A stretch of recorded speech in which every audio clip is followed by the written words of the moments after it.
सीताराम। जिनकी गोद नहीं भरी जाती है, कई वर्ष हो चुके हैं, डॉक्टरों के पास इलाज भी करवा चुके हैं, वो वैसी महिलाएं भी अगर यहाँ पे आती है, उनकी यहाँ से बाबा के यहाँ से नारियल से फल से गोद भरी जाती है तो साल भर के अंदर या 1.5 वर्ष के अंदर उनकी गोद भर जाती है। इनसे आज्ञा ली थी कि आपको यहाँ से उठाकर दूसरे स्थान पर आपका विराजमान कर दिया जाए, पर इन्होंने बाबा ने उस समय चारों तरफ खोदा, इनको चोला चढ़ाते थे तो पूरे हिलते थे, ये आगे पीछे डोलते भी थे।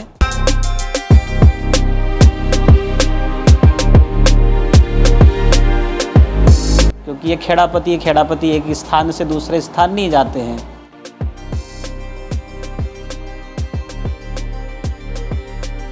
बुजुर्गगण थे, उन्होंने इनके जो गणेश जी की ये मूल प्रतिमा है ये अभी तक नहीं देखी थी।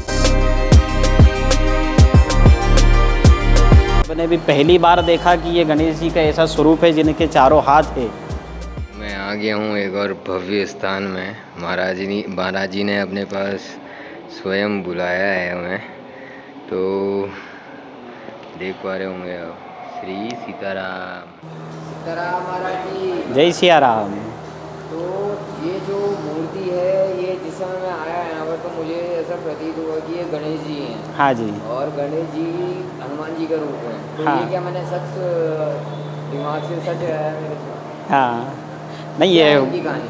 नहीं, ये गणेश जी है और ये यहाँ के प्रॉपर लगभग जितने भी अभी तक के जो बुजुर्ग गण थे, उन्होंने इनके जो गणेश जी की ये मूल प्रतिमा है ये अभी तक नहीं देखी थी। जब इनका ये लगभग 85-90 साल बाद इनका चोला छोड़ा था, तब यहाँ के नगरवासी जितने भी बुजुर्ग जन थे जो अभी तक यहाँ पे मौजूद है या उपलब्ध, जिनका वैकुंठवास नहीं हुआ है और जो इनकी लगभग 90-95 साल की आयु है, उन सब बुजुर्गों ने भी इनको आज तक नहीं देखा था। उन सब ने भी पहली बार देखा कि ये गणेश जी का ऐसा स्वरूप है जिनके चारों हाथ है और ऐसी सूंड है, इनका ऐसा पेट है, इनका ऐसा चेहरा है। वह अभी तक इन लोगों ने जो यहाँ के नगरवासी लोग थे काला पीपल के, उन्होंने किसी ने भी ये प्रतिमा इसी रूप में नहीं देखी थी। ये इन्होंने गणेश जी ने जब 85-90 साल बाद जब चोला छोड़ा, तब पहली बार यहाँ के जनों ने क्या कि इनकी प्रतिमा देखी है वैसी, क्या ये मूल रूप से गणेश जी इस प्रतिमा में है। क्या ये भी दुखियों के कष्ट हरते हैं? हाँ, बराबर। यहाँ से भी कई कन्याओं ने क्या कि वैसी भगवान जी से कामना रखी थी विवाह पक्ष के उसमें, तो उनकी यहाँ पे गणेश जी की पूजन करने से, गणेश जी की आराधना करने से, उनके बुधवार करने से उनकी मनोकामनाएं पूर्ण हुई। उनके लगभग 1.25 महीने में या 3 महीने के अंतराल में विवाह संबंध पूर्ण भी हुआ है, कि उनकी विवाह की बात पक्की हो गई और साल भर के अंतराल में उनका विवाह पूर्ण भी हो गया है। ये गणेश जी क्या कि विवाह के उसमें इनकी निर्विघ्नता से कामना पूर्ण करते हैं।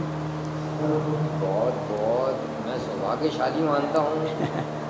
मैं इस मंदिर, इस प्रांगण में आया, बाबा जी ने मुझे देखने कैसे कैसे रूप दिखाए हैं मुझे। बराबर है आप मुझे जाना कहा है, मैंने आपको बताया 6.5 किलोमीटर में पीछे, आप पीछे से आगे आ गया हूँ, मेरे को फिर पीछे जाना है। वो आपको इधर आना था इसलिए। ये काला पीपल स्थान है, काला पीपल मंडी शाजापुर ज़िले के अंदर। यहाँ बाबा श्री खेड़ापति हनुमान जी महाराज, ये बहुत वर्षों पुरानी प्रतिमा है और ये बाबा की प्रतिमा का यहाँ चमत्कार है कि यहाँ जो भी भक्तगण आते हैं उनकी सभी मनोकामनाएं पूर्ण होती है। यहाँ बाबा बहुत पुराने हैं, लगभग इस मंदिर का निर्माण कार्य 125 वर्ष पहले या 150 वर्ष पहले हुआ है। और इनकी महिमा ये है कि जो भी भक्तगण आते हैं, अपनी कुछ भी कामनाएं रखते हैं, कुछ मनोरथ रखते हैं, उनका वो पूर्ण करते हैं बाबा।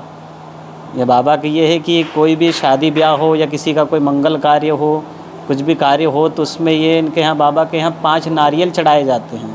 उन 5 नारियलों से कामना की जाती है, इच्छा की जाती है और उनके वो सब कार्य निर्विघ्नता से संपन्न हो जाते हैं। कि उसमें शादी ब्याह में कोई अड़चन नहीं आती है, पानी गिरने का होता तो पानी रुक जाता है जब तक कार्य पूर्ण नहीं होता है तब तक, और जब आपका कार्य पूर्ण हो जाता है उसके बाद आके उनमें से 5 में से एक नारियल को चढ़ाना रहता है, बधारना रहता है और एक चोला चढ़ाना रहता है। इससे बाबा उनकी सब मनोकामनाएं पूर्ण करते हैं निर्विघ्नता से, संपन्नता से। यही इनके बाबा का वैसा चमत्कार है। और यहाँ जो भी नगर के वासी गण हैं वो कई वर्षों से यहाँ से इनको पूजते हुए आ रहे हैं। और ये बहुत पुरानी प्रतिमा है, लगभग ये पहले जब ये मार्बल की मड़ी का निर्माण नहीं हुआ था उससे पहले ये बाबा और बड़े थे। जब इनको यहाँ पे चारों तरफ से पूरा खोद दिया गया था, खोदने के बाद ये निर्माण कार्य के लिए कि हाँ इनसे आज्ञा ली थी कि आपको यहाँ से उठाकर दूसरे स्थान पर आपका विराजमान कर दिया जाए। पर इन्होंने बाबा ने उस समय चारों तरफ खोदा, इनको चोला चढ़ाते थे तो पूरे हिलते थे, ये आगे पीछे डोलते भी थे। तब इनको उठाने के लिए सब प्रयत्न भी किए गए, सब प्रयास भी किए गए, उठाने के लिए लोगों ने ताकत भी लगाया, बल भी लगाया, कुछ मशीनी प्रयोग भी किया, पर ये बाबा यहाँ से उठकर नहीं गए। इन्होंने यहीं पे स्थापित रहे, क्योंकि ये खेड़ापति एक स्थान से दूसरे स्थान नहीं जाते हैं। तो इनका फिर यहीं पे ये मढ़ी का निर्माण कार्य किया गया और इनका स्थान जो बनाया था इनको यहाँ से और दूसरी जगह बिठाने के लिए, वहीं पे फिर वो सामने एक प्रतिमा है हनुमान जी के, खड़े हनुमान जी की, उनकी स्थान पर वो प्रतिमा स्थापित की गई। ये इन बाबा की वैसी चमत्कार है। और तभी से इनको यहाँ के नगरवासी लोग और ज़्यादा मानने लगे और पूजने लगे। प्रतिदिन शनिवार, मंगलवार, अमावस्या, पूर्णिमा इनको चोला चढ़ाया जाता है, उसमें तरह तरह की प्रसाद होती है। हर क्या के 2-3 महीने के अंतराल में इनको 56 भोग लगाया जाता है। जिसकी जैसी कामना रहती है उस हिसाब से, कोई जन्मदिन के उत्सव में, कोई विवाह के उत्सव में या अन्य किसी कार्य के उत्सव से इनको 56 भोग लगाया जाता है। हर वर्ष प्रतिवर्ष इनको भोग लगता ही है, जिसकी जैसी कामना रहती है। यहाँ से कोई महिला है जिनके क्या के संतान नहीं हो रही है, जिनकी गोद नहीं भरी जाती है, कई वर्ष हो चुके हैं, डॉक्टरों के पास इलाज भी करवा चुके हैं, वो वैसी महिलाएं भी अगर यहाँ पे आती है, उनकी यहाँ से बाबा के यहाँ से नारियल से, फल से गोद भरी जाती है, तो साल भर के अंदर या 1.5 वर्ष के अंदर उनकी गोद भर जाती है। यह है कि साल भर बाबा के ऊपर उनको विश्वास रखना रहता है। यहाँ से जो नारियल दिया जाता है तो वो लाल कपड़े में लपेट कर वहीं घर पे कहीं ऊपर में अच्छे स्वच्छ स्थान पर रखना रहता है, जिससे उनकी कामनाएं पूर्ण हो जाती है। जय सिया राम। जय सिया राम। बहुत बहुत धन्यवाद, आपने ये जानकारी दी। जी बहुत बहुत धन्यवाद जी।